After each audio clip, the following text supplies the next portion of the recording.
hello ဒီနေ့တော့တင်စားကအပြင်းပြင်းနေတဲ့စာအတွက်တောက်ကူအရှုပ်ပွဲလေးလောက်စားဖြစ်တဲ့အကြောင်းကိုမျှဝေရှင်လို့ပါပထမဆုံးတင်စားကထညက်နဲ့တကြားရည်တွေကိုပုတ်ပွက်ဆိုအောင်ကျွန်တော်ကြိုပေးလိုက်မယ်ပြီးကျရင်ထညက်ရည်နဲ့တကြားရည်ကိုတော့ကျွန်တော်စစ်ပေးလိုက်မယ်ပေါ့နော်တဲတွေပါလေမပအောင်လို့ပါနောက်တစ်ခါကျတော့ကျွန်တော်ရေးစိမ်ထားတဲ့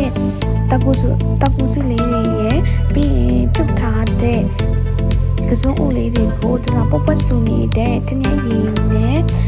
တကြားရည်ဖြောထားတဲ့အထက်ကိုကျွန်တော်ထည့်ပေးလိုက်မယ်နောက်ကကျတော့ကျွန်တော်အရင်မလျှော်အောင်လို့ nose လေးနည်းနည်းလေးထည့်ပေးလိုက်ပါမယ်အဲဆိုရင်တော့ခဏအကြာဘူးထားလိုက်ပြီးပဝက်စုအောင်ထားလိုက်ပြီးဆိုရင်တော့အရသာရှိတဲ့တောက်ကိုရှုပ်ပွေးရပါပြီအဲ့ထဲကအော်တီအပွားလေးဖြုတ်ပေးလိုက်မယ်ဒါလေးရောပြီးစားလိုက်ရင်တော့အရင်ကအရသာရှိပြီးတော့အလွန်ပြည့်စုံမယ်တောက်ပွဲလေးရပါပြီတောက်ပွဲလေးရလာပြီဆိုတော့ဒီမှာကမစားခင်ဦးပြပြဖျားပေါ်အရင်ဆုံးတော့တင်လိုက်ပါမယ်အပိချမတမပြန်ပြီးတော့ဆွမ်းဆောင်